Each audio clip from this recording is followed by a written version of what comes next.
ବାହାରେ ଉପସ୍ଥିତ ଅଛନ୍ତି ଏବଂ ବହୁତ ଦୁଃଖ ଦୁର୍ଦଶା ଭିତରେ ଶିକ୍ଷକତା ଭିତରେ ସେ ବିଶ୍ୱ ସେଇ ଭଗବାନଙ୍କର ଆଶୀର୍ବାଦ ନିବେଦନ କରିକି ଦିଦି ସମ୍ମୁଖକୁ ଆସିକି ଆମ ପାଇଁ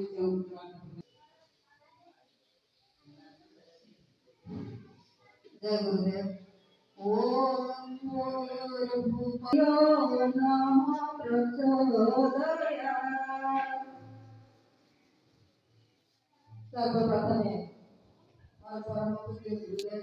वंदनीय माताजी ओ विश्व माता गायत्री माताଙ୍କ ଶ୍ରୀ ଚରଣ କମଳରେ ଅନନ୍ତ କୋଟି ପ୍ରଣାମ। ଆଜିର ଏହି ପବିତ୍ର ଅବସରରେ ମଞ୍ଚରେ ବସିଥିବା ସମ୍ପାଦକ ଏବଂ ବରେଣ୍ୟ ଅତିଥି ଅନ୍ୟ ଭାଇମାନେ ଯେଉଁମାନେ ମଞ୍ଚରେ ବସିଛନ୍ତି ସମସ୍ତଙ୍କୁ ଭାବଭରା ପ୍ରଣାମ।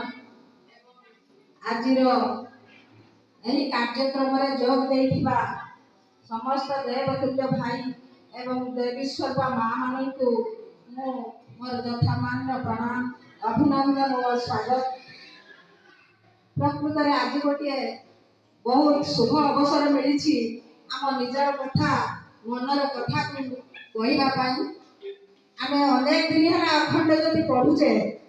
କିନ୍ତୁ ତାର ମହାତ୍ମ୍ୟ ବା ତାର ଗୁଣ ସେ କେତେ ଯେ ଆମ ପାଇଁ ଉପକାରୀ ତାହା ମୋର ତ କର୍ମବ୍ୟସ୍ତ ଜୀବନ ମତେ କେତେବେଳେ ବି ସମୟ ହୁଏ ନାହିଁ ପଢିବା ପାଇଁ। କିନ୍ତୁ ରାତିର ମୁଁ ସବୁ କାମ ସାରିଲା ପରେ ସମସ୍ତଙ୍କୁ ଖାଇକି ଶୁଆଇ ଦେଇ ସାରିଲା ପରେ मते एमपीटी निरोला लागे मते एते शांति लागे जेते राती हो पछे भोजन के परि न खाइले